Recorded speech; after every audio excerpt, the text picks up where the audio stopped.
Welcome, everyone. Welcome to another Wellness Wednesday. Your host, Sharon Johnson, and I am excited to have today Dana Piscopo.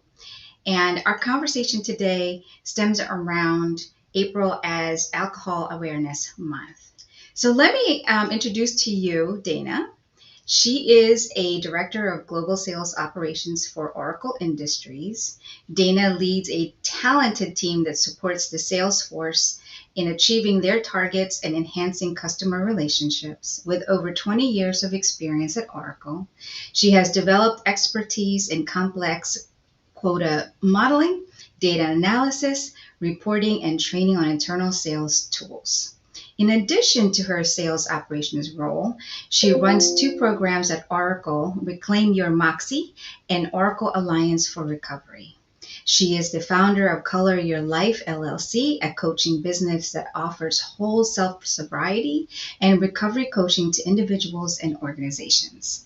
She co hosts a podcast called For Sober Chicks, where they share their stories and insights on living a sober and healthy life.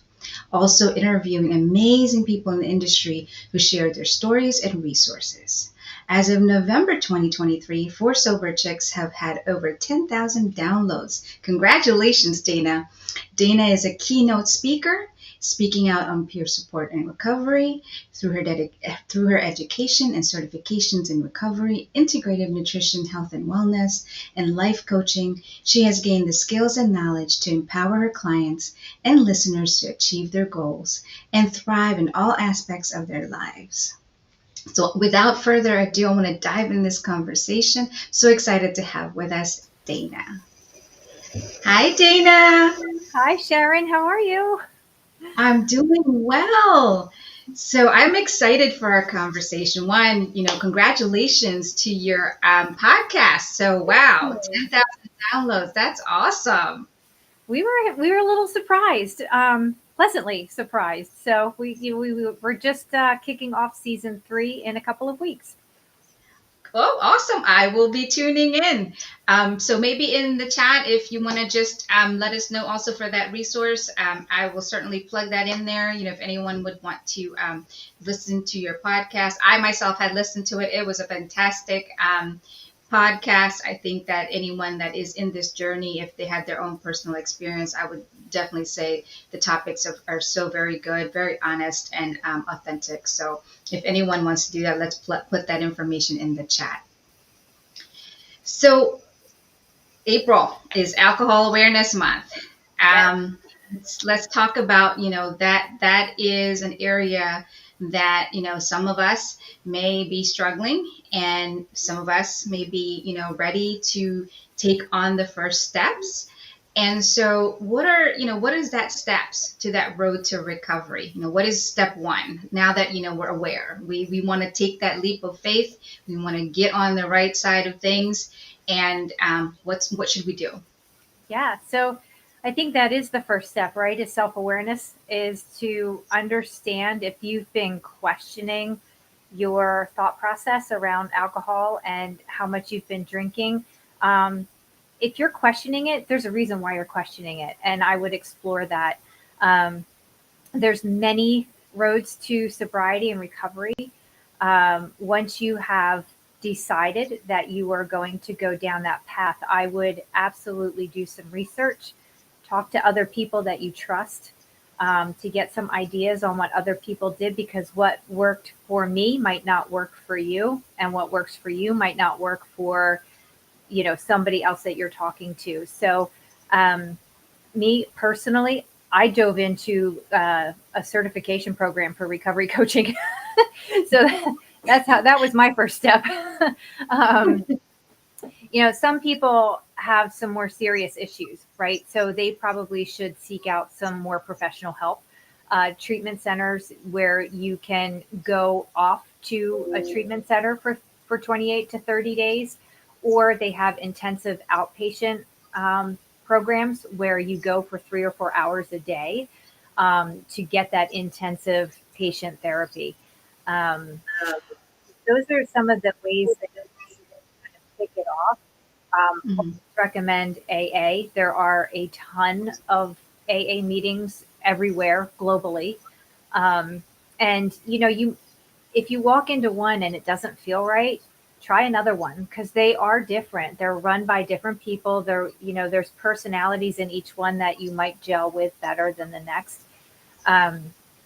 There's a wonderful community on Facebook called She Recovers, and we have a huge organization there for women. So there's all sorts of different avenues that you can go. I would also recommend, stepping away from those places that you might get triggered to drink. Mm-hmm. So if you're Mm-hmm. used to going out to the bars 2 or 3 nights a week, I would probably not do that, and start looking at what other kinds of habits that you can incorporate into your life that would replace that drinking. I'm not saying give up your friends at all, but find something else to do with them, something active, or book club, or anything else that just does not require drinking. And I think that's the hardest part at the very, very beginning, is not knowing what to do with yourself if you're doing it on your own, right? So, So what I heard so far is that, once you've become aware and you want to take that first step, there are different avenues, and again, each one is different. And for the information we've provided here today, if they definitely need to seek, professional or therapy, they should certainly consult with a professional to make sure. But what I listen is that as you are aware and as you continue your first step, you're looking at resources that you can reach out to that can help you. I heard AA meetings, and also, steering away from the bars or places that is going to entice you or tempt you to drink. And then, as far as the circle of friends, and I think we can look at that from a very, from a holistic standpoint, in the sense of, like, you're going to have some friends that will support you in your endeavor. And then there's also going to be some friends, I think, that will organically fall relatively on this wayside, in the sense that they're not going to be following your recovery journey in that way. And I think I want to frame that in a sense that some of your friends that are your friends will stay with you through your recovery, and there's some that it's unexpectedly they just aren't going to be there. And so, with that, right, with that in mind, having to have that roadmap, you mentioned coaching, and I wanted to, ask you the impact of coaching in combination with, being in the AA meetings, steering away from the areas that they should not be, probably have some of their friends or a whole new set of friends in that way. How does, coaching on this recovery, as a new person, still trying to navigate through this, I'm still wobbly in the knees, and what should they expect? Like, what would that be? The benefits, and then how could they continue, with a coach, so that they can get to those, successful milestones for themselves? yeah, for sure. I think a coach is very important. A coach is not a therapist.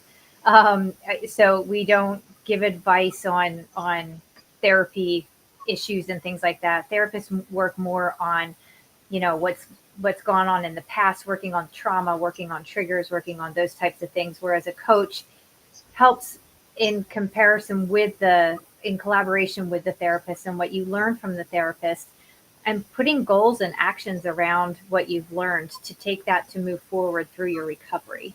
Um, we do a lot of activities with our clients to help them look at things a little bit deeper, a little bit of a different perspective, taking out that victim bit, and really taking ownership of some of the things that might have pushed them over the edge to the substance use. And I think a coach is very important to that goal keeping, right? We help set goals. We help look at your whole picture and what you want to get out of your recovery, and put you on a path that is a lifestyle path, something that you can sustain. Because, you can come out of a treatment center, be all gung ho, come back into, the environment that you left 30 days ago, and have no clue how to maneuver that. And that's where a coach would absolutely come in handy on that one, to help you maneuver through some of those issues. Um, I think the activities that you work through with, both the talks that you have with your therapist, but also the activities with a coach, can help you understand those relationships with your friends, Mm, and those that stick with you and those that may drop off. They might drop off because they themselves are uncomfortable with the amount of alcohol they drink, and that this is putting it in their face. Not in a mean way, but sure. they're now looking in the mirror, going, "Do I have a problem? And if I do, I don't want to deal with it. I'm going to walk away from you," kind of thing. And then you'll have the friends that'll keep trying to make you drink, and that you will have to walk away from. Mm, So there's a lot of aspects with the friends. I had to step away from a few friends. I've had friends step away from me. Um, this is where you start digging deep and start learning mhm. to love yourself and know that you are enough, that you grow in your confidence, you grow in, your ability and your sobriety and your recovery. As a new person, you find that Moxie. um, and I think that's Absolutely. really, yeah, what coaches can truly help with. They help you dig into some things that, can help you create that new path. And so what I'm hearing, and let me just take a pause real quick, for our audience. If you have any questions, please put them in the chat, and we will check in to see and answer your question.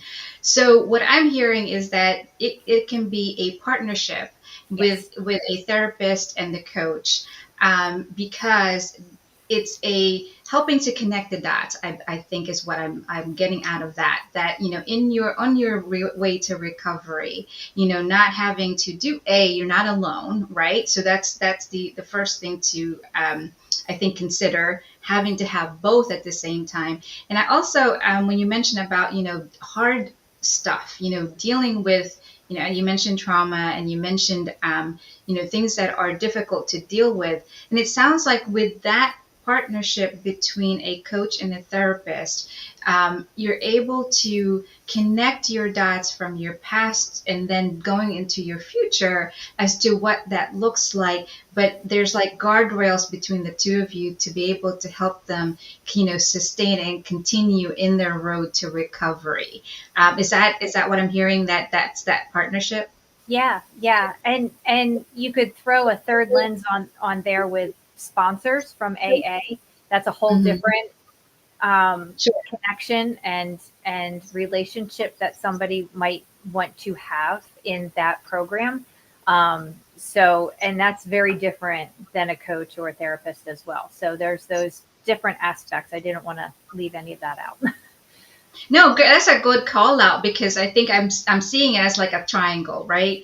That you have three. I call it trifecta, in the sense of like a resource where you have a coach, you have your therapist, and you have your sponsor. So between the three of you, it in partnership, there is that the recovery person in the middle, that you guys are helping to navigate and get them to continuously get to that path. Yeah. um, how does one sustain or maintain sobriety? I mean, there's probably times where, right, we might fall, Yes. right, Yes. as in anything. And what does that fall, how do we pick them back up, in the sense of, like, if there's a fall, and really, that sustainability is also, willingness for that person. And we've talked about someone that is ready to do it and has the mindset and is going to continue. I think that's the framework I was thinking about. How do you sustain one, and maintain it?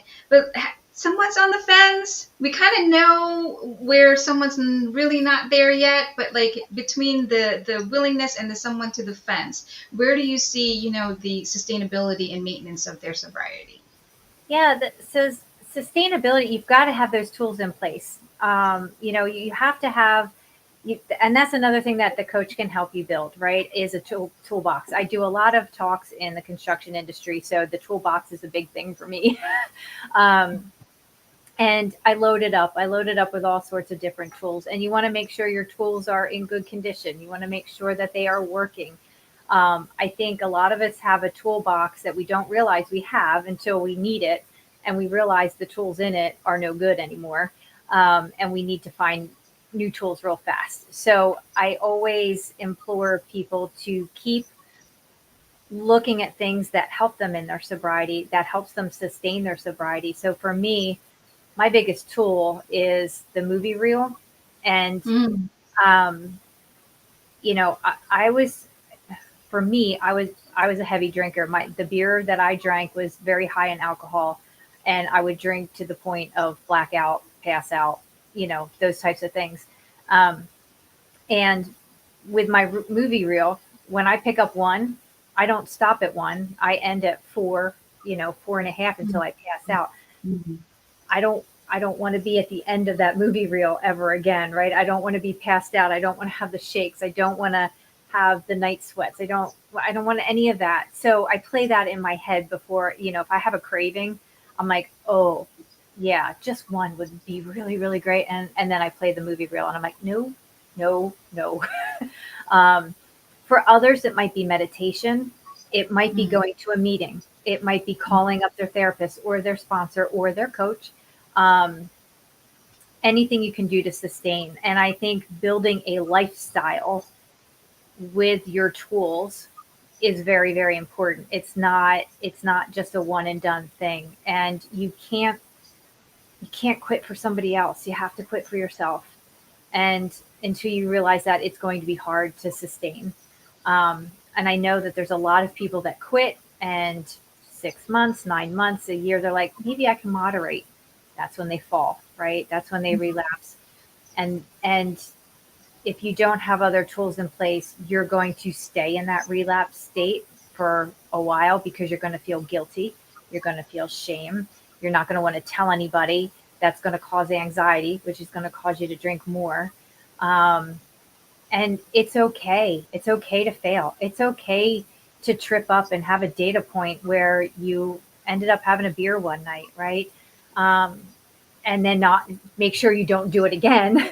But it's failure is supposed to teach us, right? We learn from our mistakes. So if you have that data point where you picked up a drink, um, learn from it. The next day, analyze it a little bit and see why. What was it that triggered you to pick it up? Was it stress? Was it the environment? Was it a person? All those different things. You know, you can start changing the pathway around that person, place, or thing to um, start putting up your guardrails and your borders and your boundaries, to make it a little bit stronger for the next time that you have a craving. And I know I went off on a tangent. Sorry. No, no, no, no, no, no. I think it's applicable because I wanted to go into this other one. You sparked me into something that I thought about as well. So, so what about stigma? Is does that come into play as a saboteur to a sustain and maintenance of the sobriety? And that can come in many different places, right? It doesn't necessarily mean it's your family, friends, things like that. It can also come from your coworkers, you're from a facility, things like that. I mean, it comes in very different ways. It's not just a direct, so to speak, as a family, friends that we are familiar with. How do you help someone that with that, because stigma is big, in the way of how society is, society wise, how it's being perceived, and how it's being, so how can we support that, knowing that it's still that stigma? I think the more of us that can speak out and tell our stories and and put our authentic selves out there, the more it will squash the stigma. The more we talk about it, the more we bring it up into the light to let people know that this is an illness, that we need to help these folks find resources to get better. Um, and it's not who they are. I am not, my drinking. I am me. It was part of who I was. It's part of my story. Um, I went out on a limb. I just started, I needed to tell people my story. I needed, because I knew that stigma was out there. And I'm like, you know what? I'm like, we need to start talking about this. And I did it at work. It was a go big or go home kind of situation. I went to senior leadership and said, listen, I had this problem. I know I'm not the only one. Let's do something about it.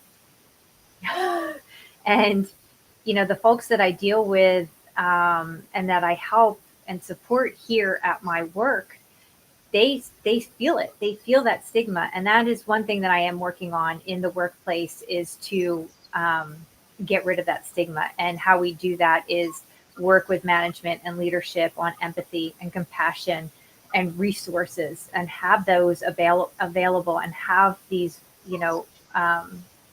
recovery friendly workplaces where people can feel safe, that they know they still have a job to come back to if they have to go into treatment. It's a big lift. It's a big lift. It's a big initiative that's going on in this country right now. Um, and I think there's a lot of people that are still suffering because they're afraid to talk about it. They're afraid to tell anybody. They're afraid that people will judge them. Um, Mhm. and it makes me sad. Um, I think by the time I quit, I didn't care if I was being judged or not, because I needed to do it for myself and get better and get healthy again. So anybody out there that feels that way, feel free to reach out to me. I will talk with you and support you, whatever you need. Because if you have at least one person listening to you, and understanding your story, the stigma can start being squashed down. Totally agree. I mean, I think that everyone has a story, Yep. and everyone has a journey. And I think that in that journey, everyone has their own perception, and what they think that it looks like in their sobriety when they're ready. And what I've heard, just to kind of wrap things up in the way that what I'm hearing is that, the workplace, that's huge. I think there are some folks in the workplace that, and silently, are suffering in ways that, whether it's alcohol, that's our focus of topic, but I'm sure there's other, substance use of choice. And then also, the not being alone, having to have that knowledge that you're not alone. But I think the biggest one that you hit most closest was the stigma. And I think that really is, from a macro level, stigma is just huge. And having to say your story is helpful. Sorry. So I am just touched by the work that you're doing, Thank kind you. of everything that's been done. I'm sorry. Um, so how do we get in touch with you? What's the best way? So Dana. you can email me at Dana, Dana, at coloryourlifellc.com. You can find me on LinkedIn. You can find me on Facebook. You can find me via Four Sober Chicks, with a four, not a FOR yet. um, so I'm all over the place. If I'm on Instagram as Reclaim Your Moxie, so feel free to reach out to me, and we can post this somewhere as well. I have a website, coloryourlifellc.com. Um, so feel free to reach out to me if you need it. If you just want to talk, if you want more information, whatever your heart desires. Thank you so much, Dana, for being our guest. I'm so sorry about my It's all my good. voice, everyone. I hope you're okay.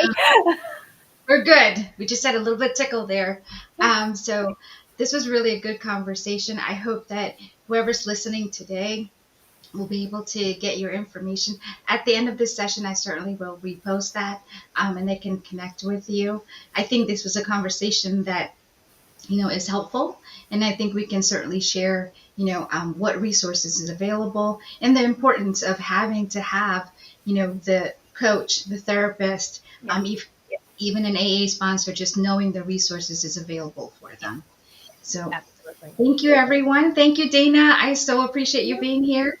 Thank And you for thanks, having everyone. me. Yes, yes.